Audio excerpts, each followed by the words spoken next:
कक्षा 10वीं, विषय हिंदी, पाठ 7वां, खुला आकाश। स्वाध्याय।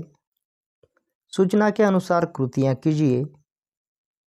प्रश्न क्रमांक 1, प्रवाह तालिका पूर्ण कीजिए। गली की विशेषताएं। उत्तर: आसमान नहीं दिखाई देता, पेड़ नहीं है, न पेड़ लगाने की जगह है, मकान पर मकान लदे लगते हैं।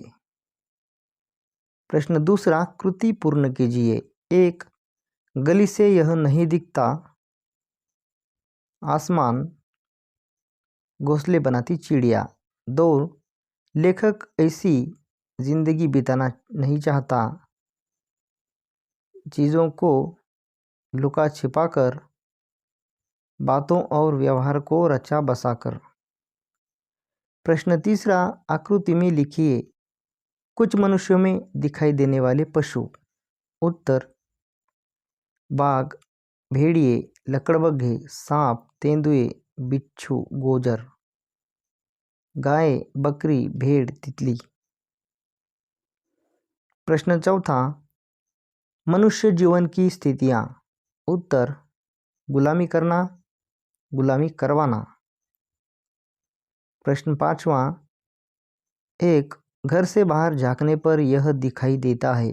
उत्तर: मकान ही मकान, गंदी व तंग गली। 2, लेखक इनकी सेवा में लगे हैं। उत्तर: मोटर, कंप्यूटर। अभिव्यक्ति: जो हम शौक से करना चाहते हैं उसके लिए रास्ते निकाल लेते हैं। इसका सोदाहरण अर्थ लिखिए। उत्तर: जिन कामों या चीज़ों का हमें शौक होता है, जिसमें हमारी रुचि होती है, उसके लिए हम समय, विधा सब निकाल लेते हैं। रुचि सफलता की वाहक है। हम सभी अपनी रुचि के कामों को करते समय उसमें डूब जाते हैं। उसी का परिणाम होता है सफलता। शिक्षा काल में जिस विषय में हमारी रुचि होती है उसे पढ़ने में हम सारी रात भी जग लेते हैं, जबकि किसी ऐसे विषय की पुस्तक खोलते ही आंखें नींद से भर जाती है जो हमें पसंद न हो। व्यायाम, तैराकी, बागवानी, चित्रकला, गायन, वादन आदि ऐसे अनेक कार्य हैं जिनका यदि शौक हो तो मनुष्य घंटों बिताने पर भी उनसे उब अनुभव नहीं करता। किसी भी काम में सफलता प्राप्त करने के लिए उसमें रुचि होना परम आवश्यक है। बिना रुचि के आगे बढ़ने की संभावना बहुत कम होती है। जिस काम में हमारी रुचि होती है उसे करने के लिए हम अपनी सारी ऊर्जा लगा देते हैं। न दिन देखते हैं न ही रात। थकान शब्द तो मानो हमारे शब्दकोश में कभी था ही नहीं। भाषा बिंदु। प्रश्न क्रमांक 1, निम्नलिखित संधि विच्छेद की संधि कीजिए और भेद लिखिए। उत्तर: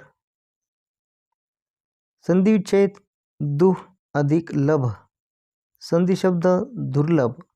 संधि भेद विसर्ग संधि। संधि विच्छेद महा अधिक आत्मा। संधि शब्द महात्मा। संधि भेद स्वर संधि। संधि विच्छेद अन अधिक आसक्त। संधि शब्द अनासक्त। संधि भेद स्वर संधि।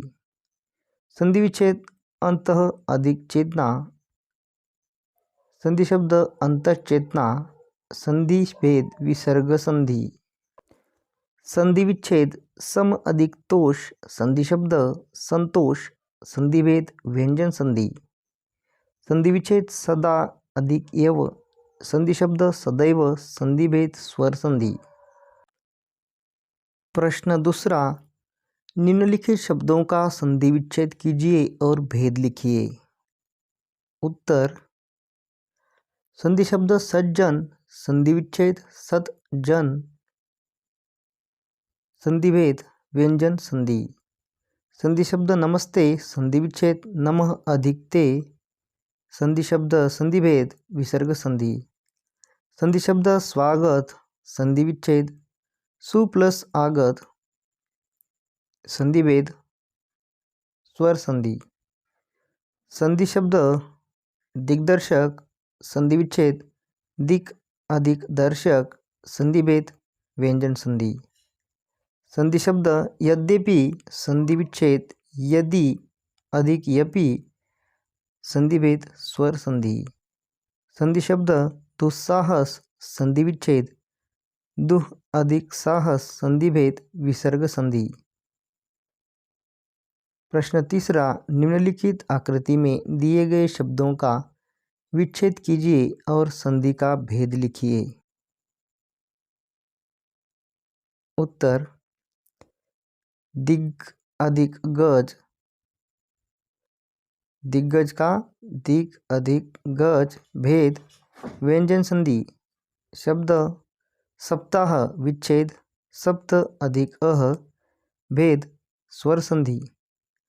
शब्द निश्चल विच्छेद निह अधिक चल भेद विसर्ग संधि। शब्द भानुदय विच्छेद भानु अधिक उदय भेद स्वर संधि। शब्द निस्संदेह विच्छेद निह अधिक संदेह भेद विसर्ग संधि। शब्द सूर्यास्त विच्छेद सूर्य अधिक अस्त भेद स्वर संधि। प्रश्न क्रमांक 4, पाठों में आए संधि शब्द छांटकर उनका विच्छेद कीजिए और संधि का भेद लिखिए। उत्तर, संधि शब्द संधि विच्छेद संधि भेद। संधि शब्द निर्जीव संधि विच्छेद निह अधिक जीव संधि भेद विसर्ग संधि। संधि शब्द संभव संधि विच्छेद सम अधिक भव संधि भेद व्यंजन संधि। संधि शब्द उज्ज्वल संधि विच्छेद उद अधिक ज्वल संधि भेद व्यंजन संधि। अपठित गद्यांश। निम्नलिखित परिच्छेद पढ़कर सूचना के अनुसार कृतियाँ कीजिए।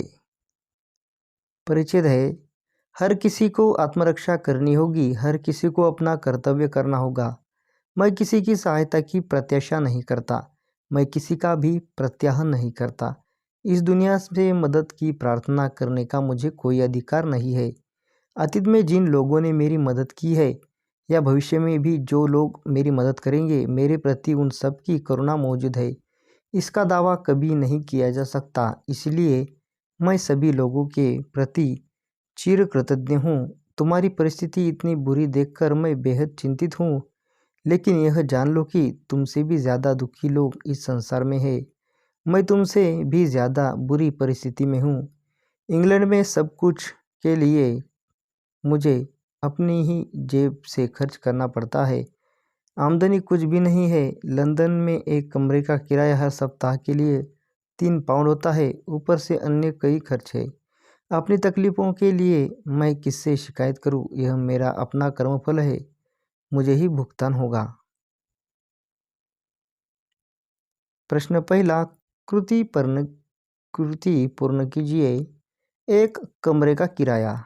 उत्तर, हर सप्ताह 3 पाउंड। 2 लेखक इनके प्रति कृतज्ञ है। अतीत में जिन लोगों ने लेखक की मदद की है, भविष्य में भी जो लोग लेखक की मदद करेंगे। 2 उत्तर लिखिए। 1 परिच्छेद में उल्लिखित देश। उत्तर, इंग्लैंड। 2 हर किसी को करना होगा। उत्तर, अपना कर्तव्य। 3 लेखक की तकलीफ़ें। आमदनी कुछ नहीं है और खर्च कई है। 4 हर किसी को करनी होगी आत्मरक्षा। प्रश्न तीसरा, निर्देशानुसार हल कीजिए। अ निम्नलिखित अर्थ से मेल खाने वाला शब्द उपर्युक्त परिच्छेद से ढूंढकर लिखिए। 1 स्वयं की रक्षा करना, आत्मरक्षा। 2 दूसरों के उपकारों को मानने वाला, कृतज्ञ। ब लिंग पहचान कर लिखिए। 1 जेब स्त्रीलिंग, 2 दावा पुल्लिंग, 3 साहित्य पुल्लिंग, 4 सेवा स्त्रीलिंग। प्रश्न क्रमांक 4 कृतज्ञता के संबंध में अपने विचार लिखिए। उत्तर कृतज्ञता का अर्थ है स्वयं की सहायता करने वाले के प्रति कृतज्ञ होना। यह प्रार्थना, श्रद्धा, साहस, संतोष, प्रेम और परोपकार जैसे सद्गुणों के विकास की आधारशिला है। कृतज्ञता का भाव मानव के अंदर सच्चरित्र तथा परोपकार की भावना को लंबे समय तक जीवित रखता है।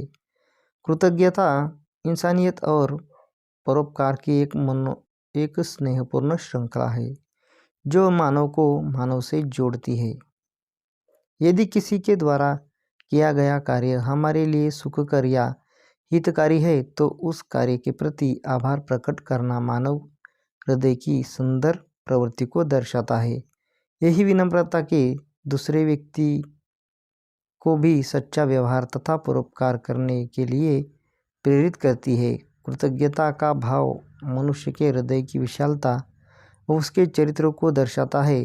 अतः कृतज्ञता जैसे श्रेष्ठ मानवीय गुण को अपने जीवन में उतारना चाहिए।